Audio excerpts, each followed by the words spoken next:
My sister demanded I kick my daughter out of my own house so her boyfriend could move in. I smiled. 2 days later, she was homeless just like him. Mom called me, panicking. My sister's voice cut through the Sunday morning quiet. You need to kick Sophie out. I looked up from my coffee. Kitchen table, sunlight streaming through the window, smell of bacon still lingering in the air from breakfast. What? Rachel leaned against the counter, arms crossed, confident. Sophie's 19 now. She's an adult. She should get her own place. Derek needs to move in here. I blinked, set down my mug carefully. Derek, your boyfriend of 3 months. Yes, he needs somewhere to stay. His situation fell through. He got evicted. That's not fair. For not paying rent. For 6 months. Rachel's jaw tightened. He had a rough patch. Everyone deserves a second chance. So does my daughter, who lives here, in her home. She's an adult now. Time for her to grow up, get independent. Sophie was upstairs in her room. My daughter, 19 years old, sophomore in college, living at home to save money, studying engineering, making me proud every day. This is my house, Rachel. Actually,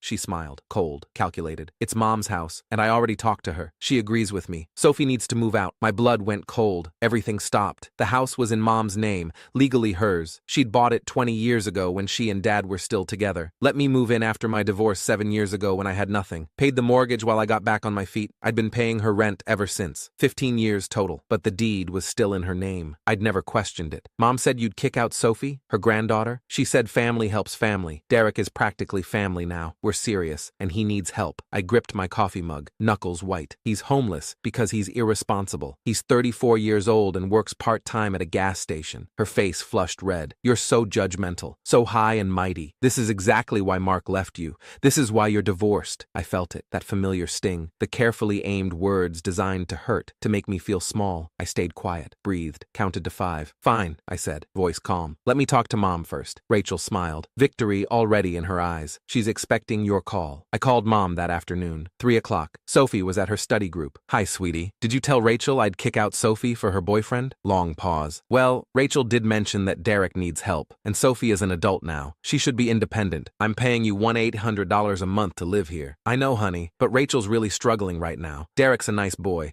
He's just had some bad luck. He's 34 years old, and he got evicted for not paying rent. Everyone deserves a second chance. You of all people should understand that. My jaw clenched. So you want me to kick out my daughter, your granddaughter, for Rachel's unemployed boyfriend? Don't be so dramatic. Sophie can find an apartment. She's smart. She'll figure it out. With what money? She's a full-time student. You'll help her. You always do. You're good at that. Something in her tone, dismissive. Like I was a problem solver, a tool. So that's your final decision. It's what's best for the family. Rachel needs this. I hung up, sat there at the kitchen table, staring at nothing, at the walls of the house I'd lived in for 7 years, the house I'd made into a home, new paint, new fixtures, garden in the backyard, Sophie's height marks on the doorframe. Then I opened my laptop, pulled up my bank records, online banking, transaction history, filtered for payments to Mom, 15 years of rent payments, $1,800 every single month, never once late, never once missed. I did the math, $324,000. Over $300,000 I'd paid my mother over 15 years. For a house she'd bought for $180,000 in 2003, I called my lawyer, personal attorney, had used him for the divorce. I need to know my rights. I've been paying rent to my mother for 15 years. No written lease, no contract. Can she legally evict me? He sighed. Without a lease agreement? Yes. She can give you 30-day notice. Standard month-to-month tenancy. What if I've been paying significantly above market rate? How much above? Market rate for this area is about $1,200. I've been paying $1,800. Silence. Then, for how long? 15 years. That's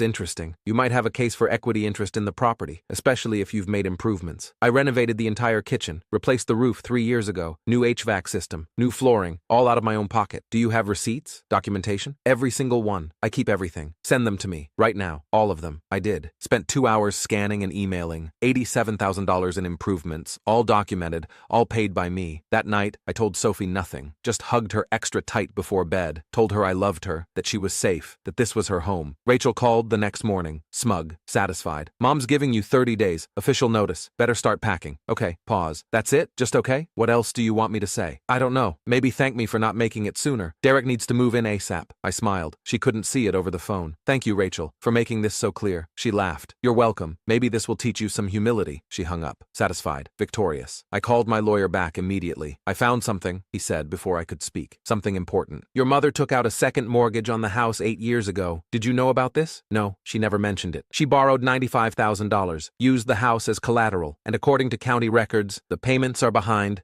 significantly behind, 3 months delinquent. I sat up straighter. How behind? Foreclosure notice was issued last week. She has 60 days before the bank takes possession. I felt it, the click, the pieces falling into place. Send me everything, all the documentation. He did, within an hour. Foreclosure notice, payment history, original loan documents. That evening, I made a call to the bank, spoke to the foreclosure department, made an offer, cash buyout, full amount owed plus all fees and penalties, $98,000 total. I had it. Savings from 15 years of working overtime. Money I'd been saving for Sophie's college expenses. They accepted immediately, desperate to close. Paperwork completed within 48 hours. 2 days later, the deed transferred. Recorded with the county. Official, legal, permanent. I owned the house. Called Mom first. She answered on the second ring. Hi, sweetie. I bought your house. Silence. Complete silence. What? You were 3 months behind on your mortgage. In foreclosure. I bought it from the bank. Cash. It's mine now. The deed is in my name. You can't do that. I can. I did. The deed transferred yesterday. County records are public. You can check. This is my house. I've lived here for 20 years. Not anymore. You have 30 days to remove your belongings from my property. Just like you were going to give me. You're kicking me out? Yes. Family helps family, right? I'm helping you learn about consequences. This is insane. You can't do this to your own mother. You were going to do it to your own daughter, to your granddaughter, for Rachel's unemployed boyfriend. She started crying. Please, I have nowhere to go. You'll figure it out. You're good at that. I hung up, called Rachel next. She answered immediately. Hey, I was just about to text you about moving dates. You have 30 days to vacate? What are you talking about? I own the house now. Mom was in foreclosure, 3 months behind. Didn't tell you that, did she? I bought it from the bank. It's mine. You're being evicted. Silence. Then, you're lying. You're just trying to scare me. Check the county records. Deed transferred 2 days ago. I'm the legal owner. You're a tenant with no lease. 30 days. You can't kick me out. I live here. This is my home. You live in Mom's rental property. Mom doesn't own it anymore. I do. And I'm exercising my right to reclaim my property for personal use. Where am I supposed to go? I don't know, Rachel. Where was Sophie supposed to go? Where was your 19-year-old niece supposed to live? That was different. How? Because Sophie is young. She can adapt. I have Derek figure it out. You always said people need to grow up and get their own place. Now it's your turn. Her voice cracked, desperate now. Please. Derek and I have nowhere to go. We have no money. Please. Sounds like you two have a lot in common. Maybe you can get evicted together. This is cruel. No. Cruel is trying to make a college student homeless for your deadbeat boyfriend. This is justice. I hung up. Mom called 23 times that day. I didn't answer. Let it ring. Let her panic. Rachel showed up at the door that night, around 9, pounding, crying. Derek's car in the driveway, him standing behind her on the porch. I didn't open the door. Please, Rachel screamed through the door. Please,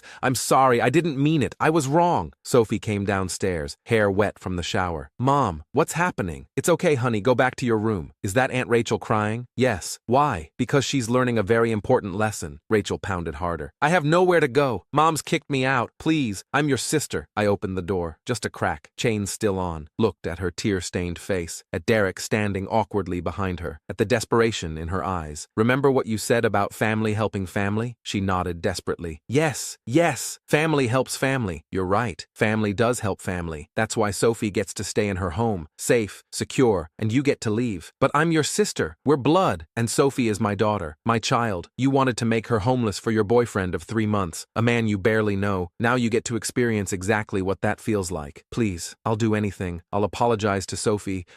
Too late. You made your choice. Now live with it. I closed the door, locked it, deadbolt and chain. Rachel pounded 3 more times, then stopped. I heard voices, Derek saying something, Rachel crying, then car doors, engine starting, driving away. Mom called 5 minutes later, from Rachel's phone. I answered. How could you do this? Her voice raw, hysterical. She's your sister. She has nowhere to sleep tonight. She tried to kick out my daughter, your granddaughter. You're being vindictive, cruel. This isn't like you. I'm being a parent. I'm protecting my child, something you apparently forgot how to do. Where is she supposed to go? Where is she supposed to sleep? I don't know, Mom. Where was Sophie supposed to go? Where was my 19-year-old daughter supposed to sleep while Derek moved into her room? Silence. Long silence. You've changed, Mom said quietly. You're not the person I raised. No, I just stopped letting you use me. Stopped letting you walk all over me and my daughter. You'll regret this. The only thing I regret is not doing it sooner. I hung up, blocked both numbers, went upstairs, found Sophie in her room. She looked up from her textbook. Are you okay, Mom? I'm perfect, baby. What happened with Aunt Rachel? She made some bad choices. Now she's dealing with the consequences. Is she really homeless? For now, yes. Sophie was quiet. Then, good. She was mean. She wanted to kick me out. I hugged her. No one is ever kicking you out. This is your home. Forever. She hugged me back, tight. I love you, Mom. I love you too, baby. I went to bed that night and slept better than I had in years.